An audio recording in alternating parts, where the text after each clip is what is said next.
In this video, you will see a student, two of them in fact, reporting their work on their arguments to their mentor.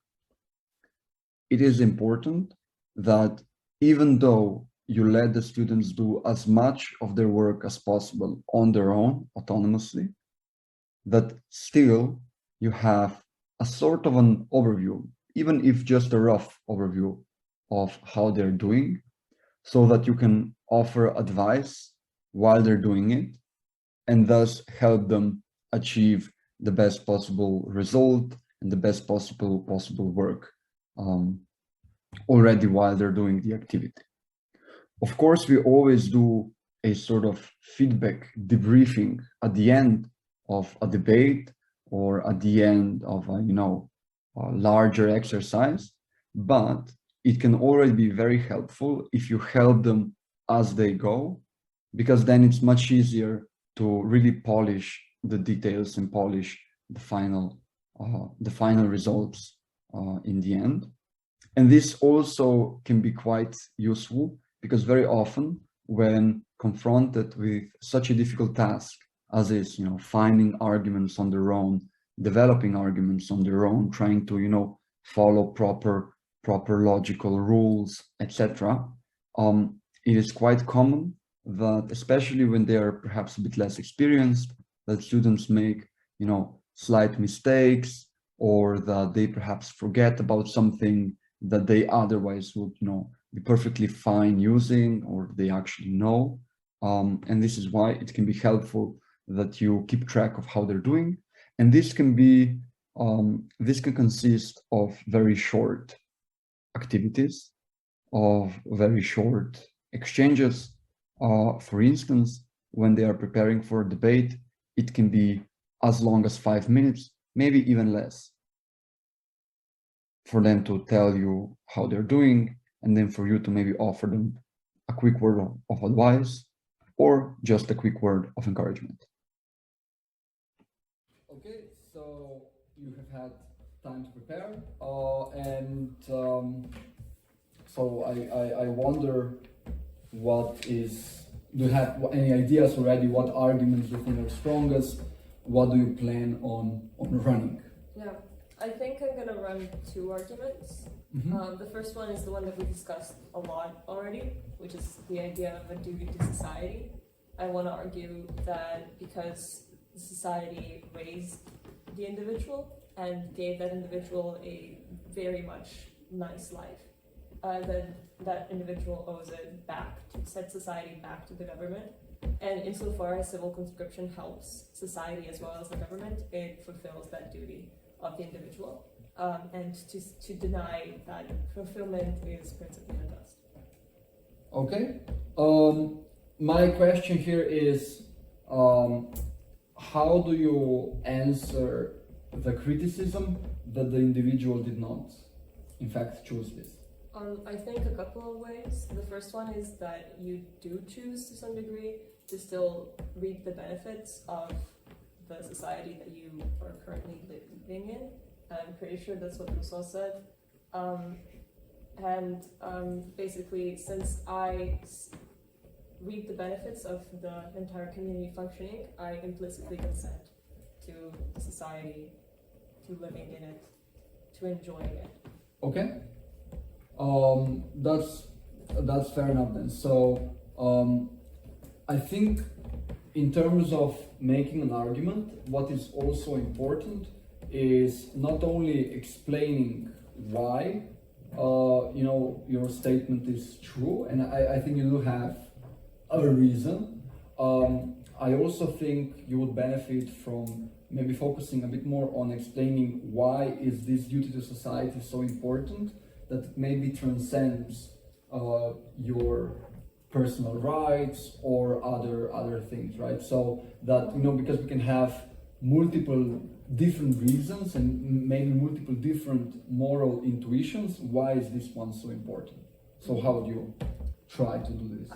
Maybe that the only reason why the society functions is that we fulfill the duty in different ways, as in, like, obviously my individual freedoms and abilities to enjoy my existence are important, But insofar as those cannot be achieved without like someone else doing like undergoing conscription, then like individual freedoms don't matter because like nobody has access to those. I think this would be like a separate layer of argumentation though.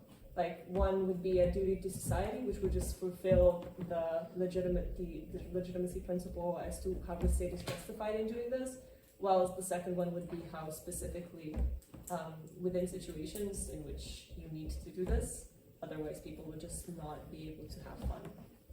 And by fun I mean like a stable life. Then you can't like even talk about individual freedoms in that sense. Okay, that I think that is fair enough. Do you think your argument is maybe weak to maybe specific parameters? So are there any circumstances that can maybe influence your argument? So can maybe someone say, but because civil conscription is so horrible, in that your duty is void or something like that? Or do you think it is universal?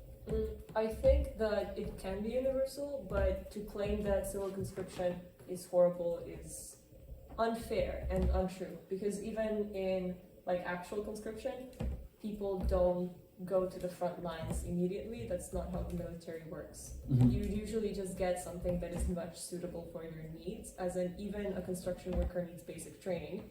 If you are a random teenager that just turned 18 and needs to help with construction work, you're unlikely to be like operating large machinery or carrying extremely heavy stones. You're more likely to be like just either helping with the organization, like maybe some community service or something like that. Okay, fair. What is your second argument?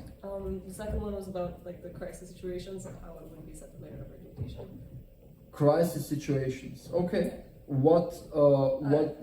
already explained it. It's like if other individuals cannot access their individual freedoms, then yours doesn't really matter. Okay. So you're gonna use this. You're gonna use this like that. Okay. Is there maybe anything else that you find important? I mean, there could be an argument about like utility, which if you like make people do a lot of good things, then a lot of people are going to have a better life. And if we prioritize utility over individual freedoms, that I think is a very good argument. Okay, so would you maybe use you don't like if I think it's important that you use arguments that you personally believe are the strongest. But could you maybe consider using this, because I think it also is a very good argument? Yeah, probably that would make sense. Depends on the time restraints. Okay, that is fair. It's better to have a well-explained argument than to have an argument that is explained poorly. Okay, I think you're then set, so you can finish your preparation and get ready for the debate. Yep. Okay, so have you prepared any arguments? Yeah, I've got two arguments. The first one would be about duty to society, so about consent, whether we gave it or not, and we didn't really give it when we were born. Mm-hmm. And then what society maybe gave to people. Because it's, I guess, firstly, it's different for like an ultra-capitalist country and like a more socialist country. So it's about housing, it's about free healthcare. And with that, I guess in a very capitalist country, it doesn't really give that to people. While a socialist country, you already pay for what you already gave with your taxes, Mm-hmm. or what you got, you pay with your taxes. And with individual freedom, the second argument, I'd talk about who chose civil conscription or how it got put into action. For example, as we talked about, if old people, voted for the civil conscription and young people actually have to work, then they did not choose to work, so they did not consent to actually working. And if they do in fact work, do they choose the type of work they're in? Because if yes, how do you provide the work everyone wants? And if no, that's not cool because, individual freedom matters. And with yes, another point, if there are unlimited workplaces for everyone, so if everyone decides to, pick up leaves in a park, there's actually not, probably there isn't an actual need for that work, and therefore not actually a need for civil conscription in general. So yeah, that's what I got. Okay. So starting with the first argument, just one thing I would say is, I think you can maybe think of a better title for it. Yeah.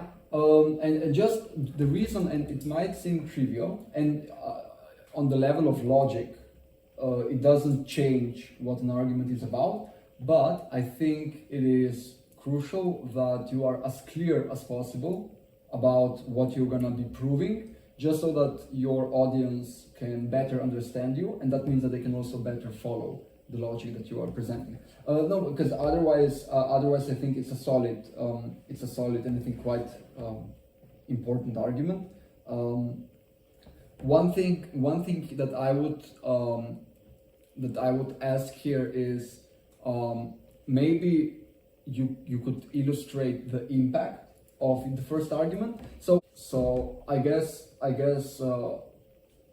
basically the point is that either way, no matter what kind of social order you inhabit, you already pay your debt, be it large or small.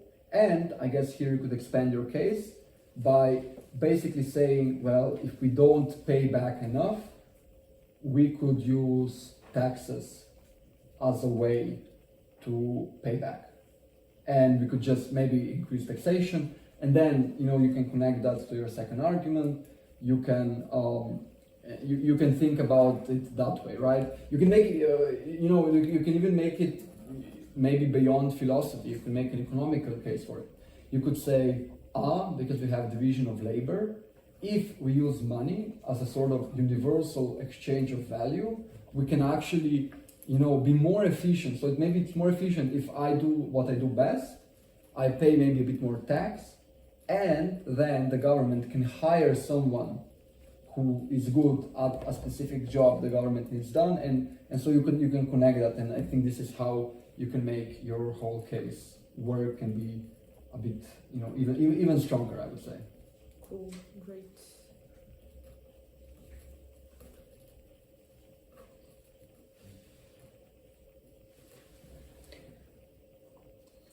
Okay. Yeah. Can you just maybe repeat the second argument again? And maybe... So it talks about individual freedom and whether we chose, who chose civil conscription, so who voted for it. If we're speaking about democracy, for example, if someone voted for and it does not affect them, why should they be allowed to vote on that if it does not affect them? But also you can't really take voting rights away from someone because the matter does not, it does not impact them. And the second thing would be if they work, whether they choose the place they're working in or not. Okay, and what is the conclusion here? So what is the point of this? I think this is something you need to make clearer. Yeah, the conclusion would be that individual freedom matters, especially with the first one. If someone else chose for you that you have to work and it doesn't matter for them that they have to, kind of decide who votes on that matter or whether it's even voted about and who actually works, because we would have to talk about whether only young people work or does everyone work, and then we could connect further down if they're even suitable for the work and if they can choose the work, because they would probably choose the work they're suitable for, and if they can't choose where they will be working.